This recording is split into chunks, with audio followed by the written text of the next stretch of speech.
Bismillahirrahmanirrahim. Assalamu alaikum, dear candidates. I am your mentor Muhammad Faizan, an ex-Air Force personnel from EduSmart, the best coaching academy. और आज हम physics portion का पहला lecture discuss करेंगे. Without wasting your time, also mine time, हम अपने lecture की तरफ चलते हैं. बट मैं चाहता हूँ आप एक दफ़ा दुरूद पाक मेरे साथ मिल के पढ़ लो. बिस्मिल्लाहिर्रहमानिर्रहीम. अल्लाहुम्मा सल्ली अला सय्यिदिना व मौलाना मुहम्मदिन नबिय्यिल उम्मी व अला आलिहि वसल्लिमु तस्लीमा. ओके. बेटा, आज का जो हमारा लेक्चर है ना, जो आज हम डिस्कस करेंगे, बड़ा इंपॉर्टेंट लेक्चर है. इस लेक्चर में हम फिजिक्स का पार्ट 1 डिस्कस करेंगे. यानी ये फिजिक्स का पहला लेक्चर है. हमने केमिस्ट्री के कुछ लेक्चर्स डिस्कस किए हैं, इंग्लिश के कुछ लेक्चर्स डिस्कस किए हैं, बायोलॉजी के डिस्कस किए हैं. फिजिक्स पोर्शन भी हम साथ साथ इसको भी पैरेलल लेके चलते हैं. ठीक है. आज का जो लेक्चर होगा ये बेसिकली 3 तरह के टॉपिक्स, मेजरमेंट्स, वेक्टर्स और मोशंस को मिला के बना हुआ है. बट इससे पहले कि अगर आप हमारी क्लासेस को अगर ज्वाइन करना चाहते हो बेटा, तो ये हमारा ऑफिशियल नंबर है. इस पे कांटेक्ट करें, क्लासेस की डिटेल लें और क्लासेस को ज्वाइन करें. आपने एफएनएस की तैयारी करनी है, एएमसी की करनी है, या आर्मी नेवी एयरफोर्स की किसी भी ब्रांच की तैयारी करनी है, आप हमारे ऑफिशियल नंबर पे कांटेक्ट करके डिटेल ले सकते हो, ज्वाइन कर सकते हो. Okay. Question number 1. Which of the following is the base physical quantity in SI system. देखिए, दो तरह की क्वांटिटीज होती हैं. बेस क्वांटिटीज होती हैं और ड्राइव्ड क्वांटिटीज होती हैं. बेस क्वांटिटीज वो होती हैं जैसे मैस है, टाइम है, electric current, temperature, amount of substance, luminous intensity. These are some basic quantities जो किसी और से मिलके नहीं बनती. लेकिन अगर हम बात करें luminous intensity, force, velocity, pressure, ये ड्राइव्ड क्वांटिटीज हैं. ये दो या दो से ज्यादा क्वांटिटीज से मिलके बनती हैं, इसलिए इनको ड्राइव्ड क्वांटिटीज कहते हैं. अब मैस का यूनिट होता है किलोग्राम, टाइम का सेकंड, इलेक्ट्रिक करंट का एम्पियर, टेम्परेचर का केल्विन, अमाउंट ऑफ सब्सटेंस का मोल. ठीक है जी. ल्यूमिनस इंटेंसिटी का कैंडेला, फोर्स का यूनिट न्यूटन, वेलोसिटी का मीटर पर सेकंड, प्रेशर का पास्कल या न्यूटन मीटर पर स्क्वायर. ये यूनिट्स आपको आने चाहिए. आफ्टर दैट हमारे पास है एसआई यूनिट ऑफ फोर्स. अब फोर्स का एक यूनिट तो हमने पढ़ा है न्यूटन, ये भी फोर्स का यूनिट है. लेकिन अब हमारे पास न्यूटन वाला तो ऑप्शन ही नहीं है. तो फोर्स का एक फार्मूला हमने पढ़ा था, जो कि ये फार्मूला हमें कहाँ से मिला था? न्यूटन के सेकंड लॉ ऑफ मोशन से. न्यूटन के सेकंड लॉ ऑफ मोशन ने कहा कि फोर्स बराबर होती है मैस एक्सेलरेशन की. अ, अब मैस का यूनिट क्या होता है? किलोग्राम. एक्सेलरेशन का क्या होता है? मीटर पर सेकंड स्क्वायर. तो ये बेसिकली फोर्स का यूनिट हो गया. Right option beta. Dimension of velocity and dimension of acceleration. देखें, वेलोसिटी का यूनिट होता है मीटर पर सेकंड, एक्सेलरेशन का होता है मीटर पर सेकंड स्क्वायर. ये मैस है इसलिए इसको एम से जाहिर करते हैं. टेम्परेचर, सॉरी टाइम पीरियड है, इसको टी से जाहिर करेंगे, T-1. तो MT-1, सॉरी एल, ये मीटर मैस नहीं है, बल्कि ये क्या है? डिस्टेंस है. इसलिए इसको एल से जाहिर करेंगे, डिस्प्लेसमेंट या डिस्टेंस. होता वेलोसिटी क्या है? डिस्प्लेसमेंट पर यूनिट टाइम ही होता है ना. तो इसमें भी मीटर यही है, एल जाहिर करेंगे पर सेकंड स्क्वायर, T-2 आ जाएगा. सो ये हमारे पास इसकी क्या बन गई? Dimensions. Okay. Which instrument is use to measure very small length accurately? That is vernier caliper. Vernier caliper का जो लीस्ट काउंट होता है वो 0.1 मिलीमीटर या 0.01 सेंटीमीटर होता है. मतलब ये इतनी बारीक वायर का भी डायामीटर मालूम कर सकता है, लेंथ मालूम कर सकता है. ठीक है. जितनी स्मॉल लेंथ हैं, इंटरनल डायामीटर है, एक्सटर्नल डायामीटर है, डेप्थ है, उनको काउंट करता है वर्नियर कैलिपर. उनका जो लीस्ट काउंट है वो आपके साथ. लीस्ट काउंट का मतलब क्या होता है? कि वो स्मॉलेस्ट वैल्यू जिसको कोई इंस्ट्रूमेंट मेजर कर सके वो उसका लीस्ट काउंट होता है. ऊपर हम पढ़ के आए हैं कि जो लीस्ट काउंट है वर्नियर कैलिपर का वो 0.01 मिलीमीटर है, 0.1 मिलीमीटर या 0.01 सेंटीमीटर है. ठीक है. और स्क्रू गेज का जो लीस्ट काउंट है वो मीटर स्केल से जायद है, मतलब वो ज्यादा प्रिसाइजली मेजर कर सकता है किसी भी बारीक चीज को। आफ्टर दिस हमारे पास है जीरो एरर कब आता है। Zero error occurs when instrument does not read zero when actually measurement is zero. जब एक्चुअल मेजरमेंट जीरो हो तो इंस्ट्रूमेंट जीरो रीड नहीं कर सकता। जीरो एरर जो है ये एक सिस्टमेटिक एरर होता है और अक्कर होता है जब instrument gives an error zero reading even when the actual value should be zero. ठीक है। नेक्स्ट हमारे पास है सिग्निफिकेंट का क्वेश्चन, बड़ी दफा पेपर में पूछा गया है। बेटा इसके लिए मैं एक ही बात कहता हूँ, फर्ज करो 0.00001, वो कहते हैं इसका लीस्ट काउंट कितना होगा। इसका तो लीस्ट काउंट 3 है आपको पता है, इसका लीस्ट काउंट कितना होगा, इसका लीस्ट काउंट 1 होगा। इसका 3 क्यों है, क्योंकि ये जीरोस की कोई वैल्यू नहीं है। अच्छा फर्ज करो आपको वो दे देते हैं 2.00, इसका लीस्ट काउंट कितना होगा 3। ये याद रखिएगा, पॉइंट के बाद जो जीरोस हैं वो लीस्ट काउंट में अंदर काउंट होते हैं, ये वाले जो जीरोस हैं ये काउंट नहीं, ये याद रखिए। Okay, which of the following has the same dimension as impulse. Impulse की तरह किसकी डायमेंशन सेम है। सबसे पहले इम्पल्स का पता होना चाहिए। इम्पल्स बेटा बेसिकली फोर्स का टाइम के साथ क्रॉस वर्ब है और इसका यूनिट होता है न्यूटन सेकेंड। अच्छा, अब इसकी जो यूनिट है वो मोमेंटम के इक्वल है। अब इसकी डायमेंशन दोनों की ये लिखी हुई है m l t - 1, ये मोमेंटम। अब मोमेंटम क्या है, मैस और विलासिटी का हासिल ज़रब, ये बेसिकली मोमेंटम है। इन दोनों की डायमेंशन भी सेम है और इन दोनों के यूनिट्स भी, यूनिट्स अलग अलग है। ठीक, इसका यूनिट क्या होगा, किलोग्राम मीटर पर सेकंड, ये मोमेंटम का यूनिट है। नेक्स्ट हमारे पास है स्केलर क्वांटिटी। बेहतर देखिए, दो तरह की क्वांटिटीज होती हैं, एक वेक्टर क्वांटिटी होती है, एक स्केलर क्वांटिटी होती है। स्केलर क्वांटिटी वो होती है कि जिसकी मैग्नीट्यूड हो सिर्फ, मतलब 5 किलोग्राम, ये उसकी मैग्नीट्यूड है, किसी भी चीज की मैस है।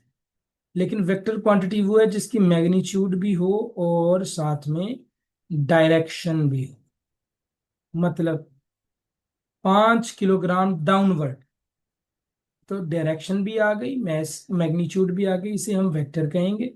जिधर सिर्फ मैग्नीट्यूड होगी उधर हम उसे स्केलर कहेंगे। अब स्केलर क्वांटिटी क्या है, जिसके पास सिर्फ मैग्नीट्यूड होती है। Examples mass, time, speed, distance, temperature, energy. अब उन्होंने लिखा हुआ है which of the following is a vector quantity, speed, distance, displacement, temperature. So the right option will be displacement. लेकिन डिस्टेंस जो है ये स्केलर क्वांटिटी है, विलासिटी वेक्टर क्वांटिटी है, स्पीड एक स्केलर क्वांटिटी है, एनर्जी स्केलर है, वर्क स्केलर है। The resultant of two vectors acting at an angle of 120 degree is equal to 1 metre. ये याद रखना आपने, इसकी मैंने मुकम्मल एक्सप्लेनेशन नीचे ऐड की है। ये क्वेश्चन कई दफा पेपर पे आया हुआ है कि दो वेक्टर्स का रिजल्टेंट अगर वो एक्ट कर रहे हैं, दोनों वेक्टर्स एट 120 डिग्री, तो उनका रिजल्टेंट जो है वो उन्हीं के बराबर होगा। ठीक है, किसी एक वेक्टर के। If two vectors are perpendicular their scalar product. अब सबसे पहले देखो स्केलर प्रोडक्ट क्या है। स्केलर प्रोडक्ट को हम डॉट प्रोडक्ट, पहले ये समझो। अगर दो वेक्टर्स आपस में डॉट प्रोडक्ट हों और जो मिले वो स्केलर हो तो इसे हम कहते हैं स्केलर प्रोडक्ट। अब जब इसको हम एलेबोरेट करते हैं, इसके फॉर्मूला को, ये बनता है ए बी कॉस थीटा। अब उन्होंने क्या कहा, वेक्टर्स परपेंडिकुलर हैं तो स्केलर प्रोडक्ट क्या होगा। परपेंडिकुलर का मतलब है एंगल 90 डिग्री, तो ए बी कॉस 90 कितना होता है, कॉस 90 जीरो होता है। इट मींस इनका जो प्रोडक्ट होगा वो जीरो। और अगर पैरेलल होते तो एंगल 0 डिग्री का होना था, प्रोडक्ट ए बी के बराबर होना था, या इसे हम कह सकते थे ये मैक्सिमम। ठीक है।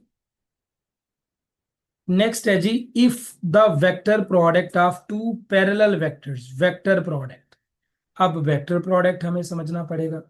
अगर दो प्रोडक्ट, दो वेक्टर्स आपस में क्रॉस प्रोडक्ट हो या वेक्टर प्रोडक्ट हो और हमें मिले भी आगे एक वेक्टर, तो इसे हम कहते हैं क्रॉस प्रोडक्ट या वेक्टर प्रोडक्ट। इसका जब हम फार्मूला ओपन करेंगे तो ये बनेगा ए बी साइन थीटा। ठीक हो गया। अब वेक्टर उन्होंने दोनों बोले हैं पैरेलल, पैरेलल का मतलब है थीटा 0 डिग्री का हो गया, साइन 0 होता है। इट मींस अगर दो वेक्टर्स हो जिनके दरमियान वेक्टर प्रोडक्ट हो, वो एक दूसरे के पैरेलल हों, तो उनका जो प्रोडक्ट होगा वो 0 के बराबर। A unit vector has magnitude 1 obviously. A body said to be rest if, body को रेस्ट पोजीशन में कब कहेंगे?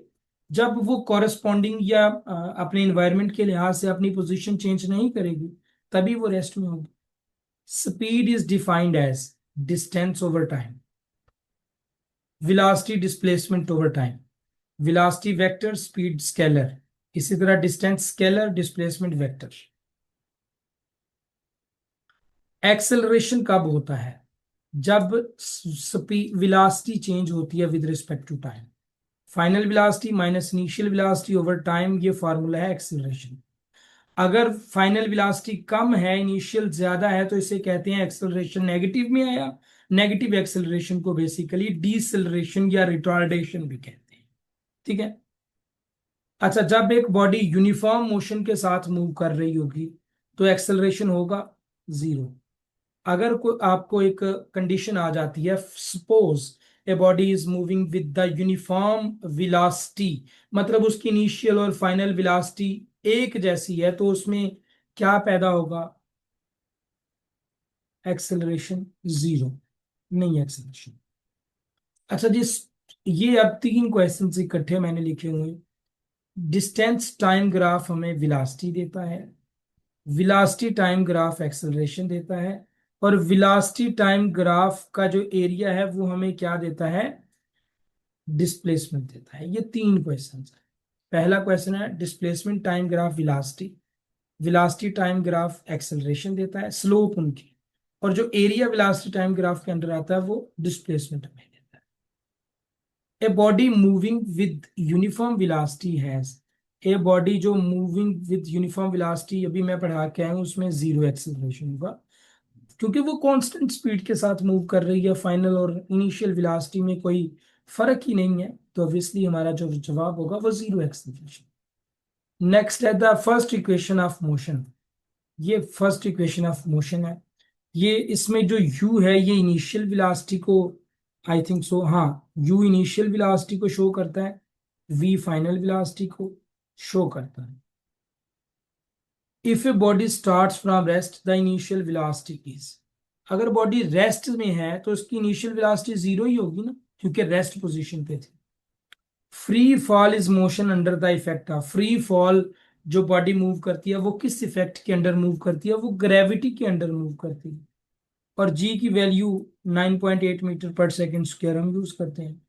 अच्छा जी, the value of acceleration due to gravity, यानी जी की value near earth surface, earth surface के नियर कितनी होती है, पड़ी हुई है। नेक्स्ट हमारे पास बेटा क्वेश्चन आ जाता है, projectile has constant horizontal velocity.